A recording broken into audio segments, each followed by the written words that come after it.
Mirza Iqbal bag साहब मेरे साथ मौजूद हैं। अस्सलाम वालेकुम बेग साहब।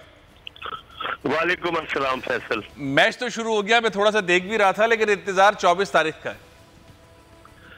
बिल्कुल फैसल, अभी तो इब्तिदाई राउंड है और जिसमें से क्वालिफायर हर ग्रुप से दो क्वालिफायर जो है वो आगे आएंगे। 23 तारीख को इंग्लैंड वेस्ट इंडीज का मुकाबला है और उसके बाद 23 से सही मानों में मैचेस शुरू होंगे और उसके बाद 24 को जो मुकाबला है उसके लिए लोग एक एक पल गिन रहे हैं कि कब पाकिस्तान और भारत का एनकाउंटर शुरू। अच्छा अब जो है वो जंग तो शुरू हो गई सोशल मीडिया के ऊपर। इंडियन पाकिस्तान पे हमले कर रहे हैं, पाकिस्तानी जरा देख रहे हैं हमले का जवाब दें या न दें।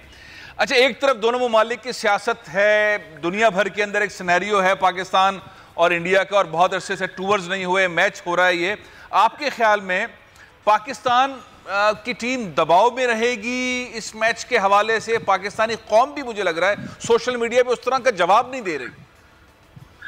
बिल्कुल दबाव तो होगा फैसल, क्योंकि पाकिस्तान के 11 T20 इंटरनेशनल मैचेस जिससे उनकी भरपूर प्रैक्टिस होती वो कैंसिल हो गए। 4 वेस्ट इंडीज में बारिश की नजर हो गए, 5 इंग्लैंड के न्यूजीलैंड के खिलाफ, 2 इंग्लैंड के खिलाफ। तो पाकिस्तान की तैयारी तो उस तरह की नहीं रही कि जो इंटरनेशनल क्रिकेट का खासा हो। भारतीय टीम जो थी इंग्लैंड के दौरे पर थी, इंग्लैंड के बाद वो IPL में आ गए, IPL में उनके प्लेयर्स खेले, उनकी तैयारी तो भरपूर है। तो भारत आसान नहीं लेगा क्योंकि पाकिस्तानी खिलाड़ी कुछ भी करने की, और ये तो T20 फॉर्मेट है फैसल, इसमें तो किसी भी दिन किसी भी टीम का अच्छा दिन हो तो वो फतह से हमकिनार हो जाती है। तो मेरे ख्याल में मुकाबला होगा, वन साइडेड नहीं होगा। आपने सही कहा, पाकिस्तानी बड़े मोहतात है सोशल मीडिया पर, भारतीय बड़े अग्रेसिव है।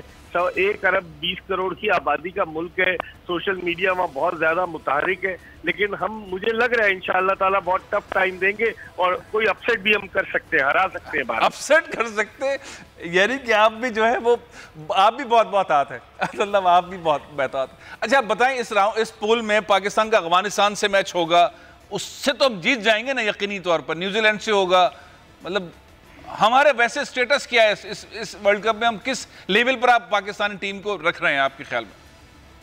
फैसल, आपने मेरे बारे में कहा, मैं मोहतात हूँ। उसकी बुनियादी वजह यह है कि अगर आप ग्राउंड रियलिटी को देखें ना फैसल, बीइंग अ पाकिस्तानी, तो मैं चाहूंगा पाकिस्तान भारत को बिल्कुल नॉकआउट कर दे, लेकिन ग्राउंड रियलिटी को भी हमें देखना पड़ेगा। जंग है, जंग नहीं है, क्रिकेट का मैच है ये। तो इसमें भारत का पल्ला फिलहाल ऑन पेपर भारी नजर आता है, जिस तरह की उनकी टीम है, जिस तरह उनके ऑलराउंडर है।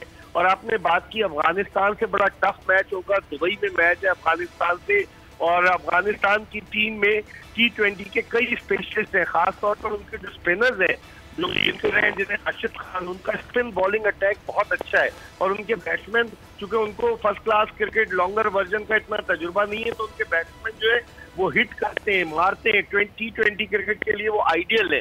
तो पाकिस्तान का टफ मुकाबला होगा अफगानिस्तान से, लेकिन पहला मरहला में अबूर करना है भारत के खिलाफ। भारत के खिलाफ मैच जीतेंगे तो हमारा मोरल जो है बहुत ही हाई हो जाएगा, और खुदा न खास्ता भारत के खिलाफ हारते तो अगला मैच 26 अक्टूबर को शारजा में न्यूजीलैंड के खिलाफ है, तो थोड़े से हमारे खिलाड़ी नफसियाती दबाव का शिकार होंगे। अच्छा, कौन सा मैच आपको नजर आ रहा है पाकिस्तान के लिए आसान है इस पूरे टूर्नामेंट में? कोई भी मैच आसान नहीं होगा। अभी फैसल टीमों को आना है क्वालिफायर, और हो सकता है हमारे ग्रुप में बांग्लादेश आ जाए। और बांग्लादेश ने अभी ऑस्ट्रेलिया के खिलाफ अपनी सरजमीन पर T20 सीरीज में बड़ी अच्छी कारकर्दगी पेश की थी। उनके स्पिनर्स भी अच्छे हैं, उनकी टीम भी अच्छी है। तो कोई मैच आसान नहीं होगा T20 क्रिकेट में। अभी जो हो रहा है पापुआ न्यू गिनी और ओमान का, तो 129 रन का जो है वो स्कोर उन्होंने किया है पापुआ न्यू गिनी ने। तो ओमान जो है वो 130 रन के स्कोर के हदफ के ताकुब में जाएगा और जीत जाएगा। कि पाकिस्तानी निजात कप्तान है, उन्होंने 4 विकेटें हासिल की हैं।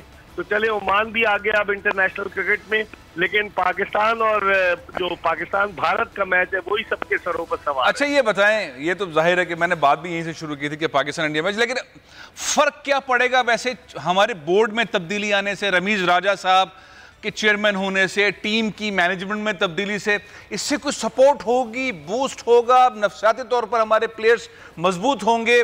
सिनेरियो ये कि मैचेस नहीं खेले, प्रैक्टिस नहीं है उस तरह की जिस तरह की इंडिया की है, लेकिन ओवरऑल सिनेरियो, इमरान खान साहब की मीटिंग हुई पाकिस्तानी क्रिकेट टीम से, ये तमाम चीजें भी कोई सूदबंद साबित होती? देखें फैसल, एक तो पाकिस्तान के दोनों कोचेज रमीज राजा के आते ही इस्तीफा देकर भाग गए और ग्राउंड से भागकर अब वो ठंडे स्टूडियो में बैठकर पाकिस्तानी खिलाड़ियों पर कमेंट्स कर रहे हैं, वकार यूनुस और मिसबाह उल हक। तो अचानक अगर टीम के जो कोचेज इनकी, इसका मतलब है इन्होंने कोई प्लानिंग नहीं की थी, इन्होंने खुद इस्तीफा दिया है, उन्हें इस्तीफा देने पे मजबूर नहीं किया गया। या तो उन्होंने पाकिस्तान क्रिकेट बोर्ड को दबाव में लाने की कोशिश की, क्योंकि ऐसे मरहले पर कोई भी क्रिकेट बोर्ड, जबकि वर्ल्ड कप शुरू होने में कुछ अरसा रह गया था, कोई भी क्रिकेट बोर्ड हटाता नहीं इन्हें, लेकिन ये खुद जानबूझ के भाग गए क्योंकि इन्हें अंदाजा नहीं, कारकर्दगी गुज़िश्ता 2 बरस में जब से ये रहे अच्छी नहीं रही है।